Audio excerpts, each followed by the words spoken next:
agrikultura.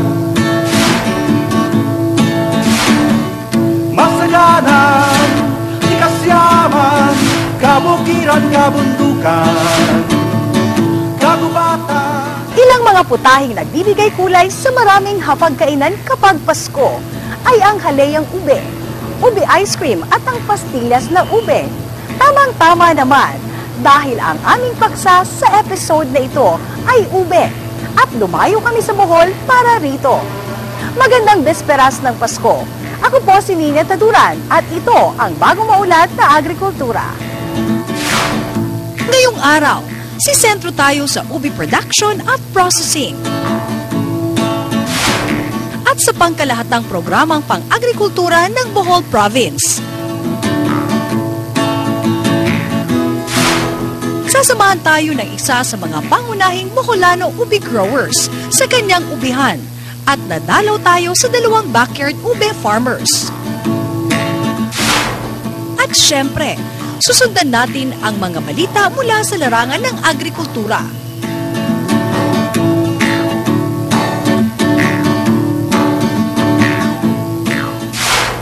Makakapanayan po natin si Governor Edgar M. Chato, ang governor po ng Bohol.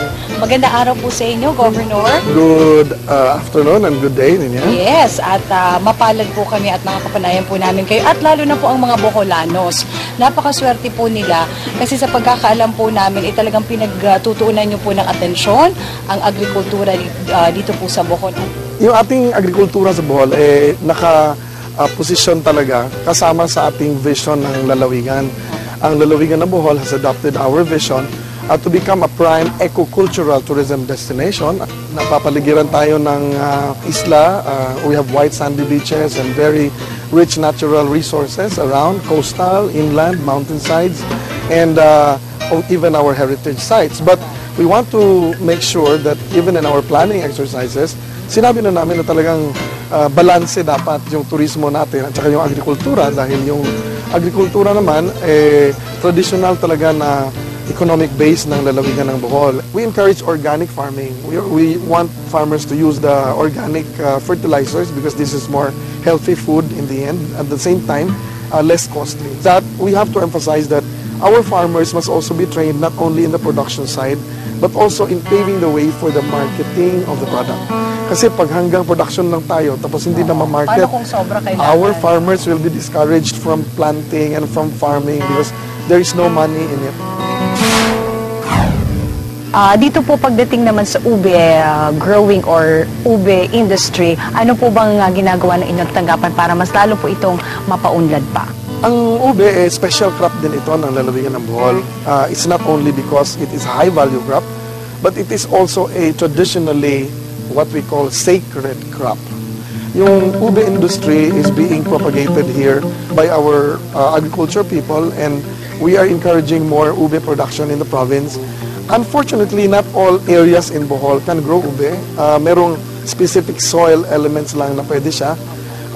But it's a growing crop also because we have done research on ube and facilitated quite a number of marketing arrangements for the ube products. And then there are many byproducts already of ube like polvoron, cakes, and all those stuff that comes out of ube. Ube jam, ice cream, and all.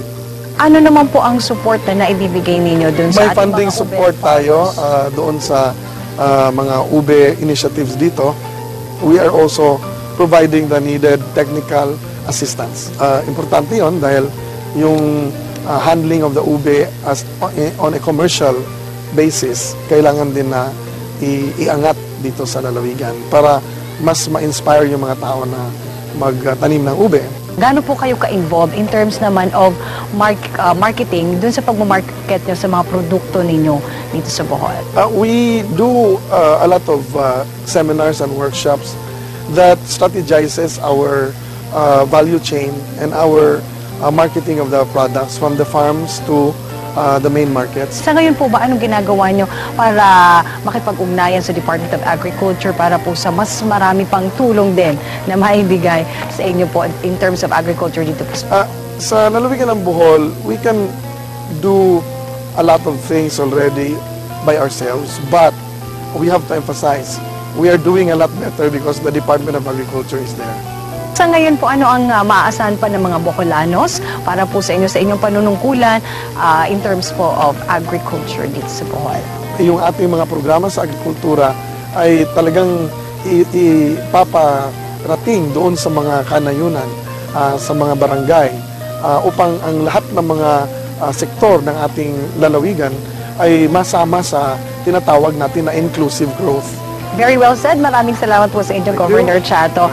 Ayan po, sabi nga po ni Governor Chato, may pera sa agrikultura, may trabaho sa agrikultura, at may kinabukasan sa agrikultura. Yan po si Governor Edgar M. Chato, ating nakapanayam, ang Governor po ng lalawigan ng Bohol.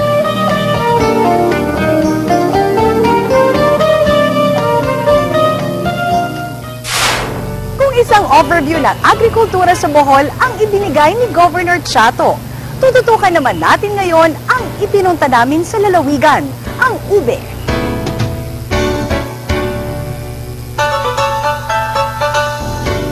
Yung ube dito namin sa Bohol ay masarap kainin at saka lalo na yung kinampay, aromatic yon.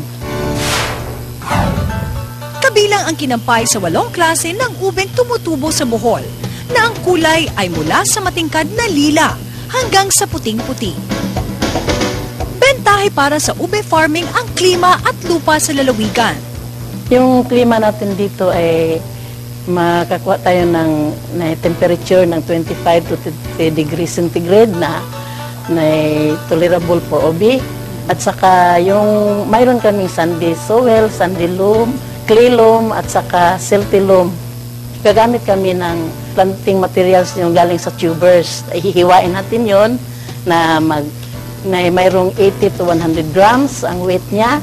At saka applyan natin ng organic na fertilizer na kung organic ang gamitin natin, gagamit tayo ng 2 tons per hectare. Pag inorganic, gagamit tayo ng 400 kilograms per hectare. Ang pinaka-critical period ng ube is from 1 to 4 months. Dapat mayroon tubig yon, may ulan. Paano po kung walang tubig ulan? Kung walang ulan, dapat mag-irrigate tayo. Lalo na pag backyard lang ang kuwan natin, diligin na natin na gamit tayo ng sprinkler. Pag iniktarya na, pwede tayo na magtanim tayo ng ube yung malapit sa may source ng tubig. Ang maturity period ng ube is 6 months at saka yung ube ay magdaan ng dormancy period nga 3 to 4 months. Yung ibig sabihin ng dormancy period, parang after harvest, hindi yung tutubo. Matutulog pa yun ng 3 to 4 months before siya mag-sprout. Ang ube ay ginagawang alternatibo sa bigas o mais bilang staple food. Ayon kay Miss Medeline, siksik ng sustansya ang ube bukod sa carbohydrates na taglay nito. Ano po bang average volume ng inyong ani dito po sa Bohol kumpara po sa ibang bansa, sa ibang lugar? Ibang lugar. Yung actual din na-experience namin sa station, yung 1 hectare ng kinampay, nag-yield kami ng 10 tons. Pero under farmer's field, parang mga abot lang yun ng 6 tons. Sa nagtatanim po ng ube, huwag kayong mag-discourage kasi may future ang ube, mayroong pera sa ube.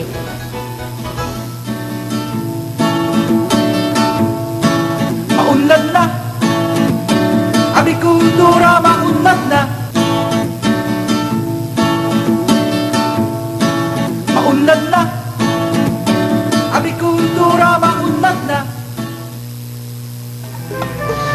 Kalahok si Mang Nestor Deloy sa Community-Based Participatory Action Research o CPAR ng Department of Agriculture sa Bohol noong 2003. Dalawa sa major CPAR sites sa Bohol ay ang Dawis at ang Gindulman, kung saan naging isang barangay kapitan si Mang Nestor.